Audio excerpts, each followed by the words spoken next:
Vous rentrez chez vous et votre salon ressemble à un champ de bataille. Canapé détruit, objets mâchés, et votre chien vous regarde sans comprendre. En réalité, ce n'est pas de la bêtise. C'est un mécanisme précis dans son cerveau. Et dans cette vidéo, je vous explique pourquoi ça arrive et surtout comment l'éviter concrètement. Commençons par poser les bases, parce que le terme anxiété de séparation est utilisé à tort et à travers, y compris par les propriétaires dont le chien n'en souffre pas réellement. Les comportementalistes canins distinguent trois réalités très différentes. La première, l'anxiété de séparation vraie. C'est un syndrome comportemental reconnu en médecine vétérinaire. Le chien entre dans un état de panique associé à une activation psychologique mesurable du stress dès que son propriétaire quitte son champ de vision ou son environnement. La deuxième, c'est la détresse de la séparation. Le chien est perturbé par l'absence, mais pas systématiquement, pas avec la même intensité. C'est réel, c'est inconfortable pour lui, mais ce n'est pas le même trouble. Et la troisième, c'est l'hyperattachement. Le chien suit son propriétaire partout, ne supporte pas d'être dans une pièce différente. Cela peut constituer un facteur de risque ou un signal d'alerte, mais pas encore de l'anxiété de séparation à proprement parler. Cette distinction n'est pas qu'académique, elle change complètement ce qu'il faut faire. Mais pourquoi certains chiens développent-ils cette anxiété et pas d'autres? La réponse est plus profonde qu'une simple question d'éducation, et elle commence bien avant que vous ayez adopté votre chien. Pourquoi certains chiens développent donc cette anxiété? Il y a trois grands types de facteurs, et ils s'accumulent souvent entre eux. Le premier facteur, c'est l'évolution.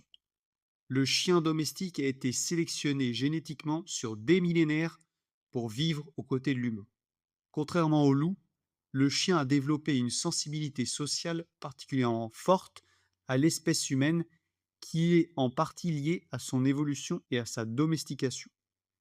La solitude n'est pas son état naturel. Pour certains individus, avec certains tempéraments, elle déclenche une réponse de stress comparable à une alarme qui ne s'éteint jamais. Le deuxième facteur, c'est le développement précoce. Plusieurs travaux suggèrent que les chiots séparés de leur mère avant 8 semaines présentent un risque significativement plus élevé de développer des troubles anxieux, dont l'anxiété de séparation. À cet âge, la fenêtre de socialisation est particulièrement sensible. Le troisième facteur, c'est le contexte de vie. Et celui-là, vous l'avez peut-être vécu vous-même. Plusieurs cliniciens ont rapporté une augmentation des cas depuis la période Covid. La raison est directe. Des millions de chiens ont été adoptés ou ont grandi pendant les confinements, dans des foyers où quelqu'un était présent en permanence. Ces chiens n'ont jamais appris à être seuls. Quand les familles ont repris une vie normale, certains de ces animaux se sont retrouvés confrontés à une solitude pour laquelle ils ne s'étaient pas préparés.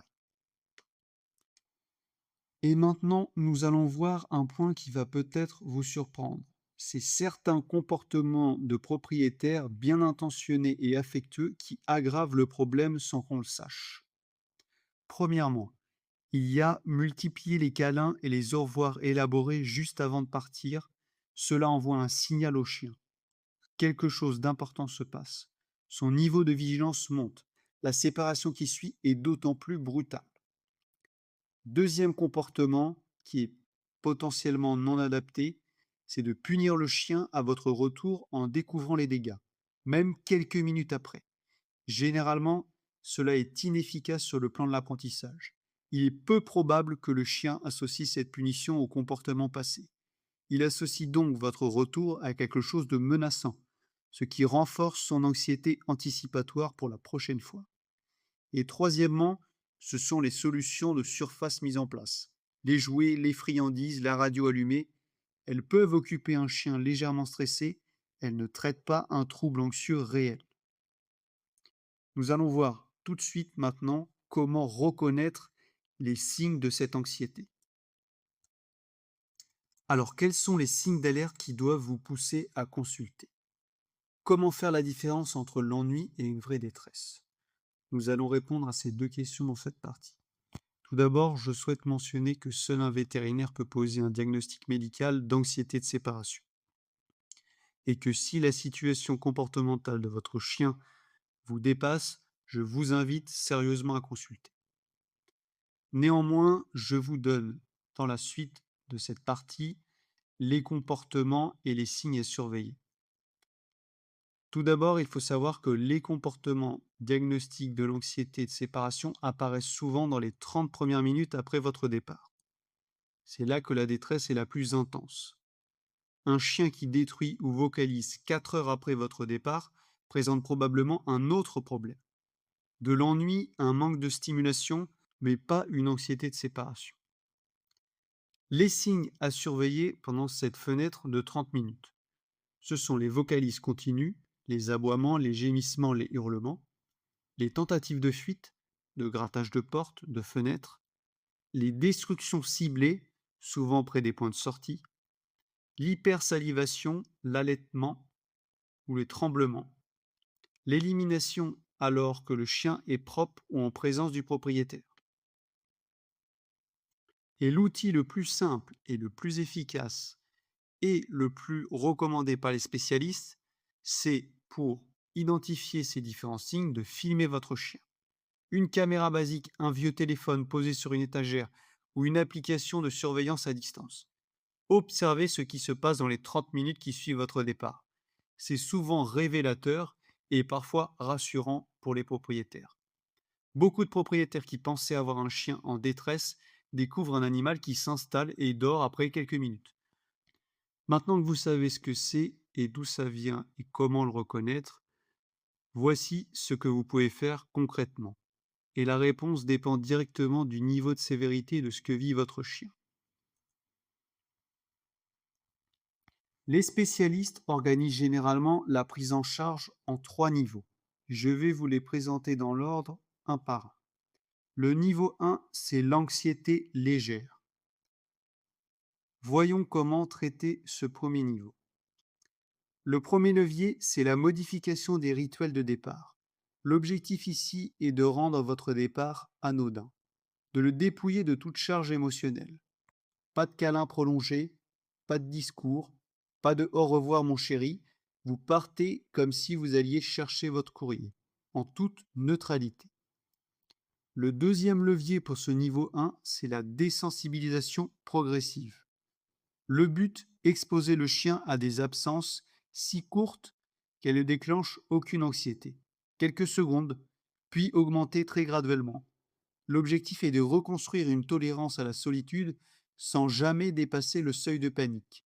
C'est lent, c'est méthodique, mais c'est aujourd'hui l'une des approches les plus utilisées en médecine comportementale vétérinaire. Le troisième levier, c'est l'enrichissement. L'enrichissement environnemental ciblé. Les gongs garnis, les jouets de mastication, les activités olfactives. Pas comme une solution principale, mais comme un soutien à un protocole de fond. Le niveau 2, c'est l'anxiété modérée. À ce niveau-là, vous allez avoir besoin d'aide. En France, la loi est claire, le diagnostic des pathologies comportementales et la prescription médicale sont l'exclusivité stricte du vétérinaire. Pour l'accompagnement sur le terrain, vous pouvez travailler avec un éducateur ou un comportementaliste canin, titulaire de l'ACACED, attestation de connaissance pour les animaux de compagnie d'espèces domestiques. Ce professionnel est un allié précieux pour appliquer les protocoles de modification comportementale. Mais si le trouble est profond, ce professionnel devra travailler en collaboration étroite avec votre vétérinaire. Le troisième niveau, c'est l'anxiété sévère. Pour les cas sévères, la consultation avec un vétérinaire comportementaliste est indispensable. Et dans certains cas, une médication d'appoint sera envisagée. Je veux m'arrêter une seconde sur ce point. Donner un traitement médicamenteux à un chien pour de l'anxiété n'est pas un aveu d'échec. Ce n'est pas droguer son animal. En France, ces traitements sont prescrits exclusivement par un vétérinaire après consultation et ils ne sont pas délivrés à la légère. Leur rôle est spécifique, réduire suffisamment l'intensité de la réponse de panique pour que le chien soit en état d'apprendre. Le médicament ne remplace pas le travail comportemental, il le rend possible. Un chien en état de panique a des capacités d'apprentissage fortement réduites. C'est pour ça que les deux approches, médicamenteuse et comportementale, sont complémentaires, pas alternatives. Revenons-en là où on a commencé ensemble.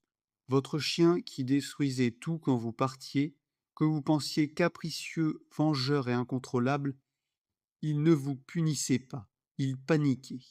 Chaque départ était pour lui une alarme qui se déclenchait, un état de détresse qui ne pouvait ni contrôler ni exprimer autrement. Comprendre cela, juste cela change la relation. Ça change ce qu'on ressent face aux dégâts et ça change ce qu'on en fait ensuite.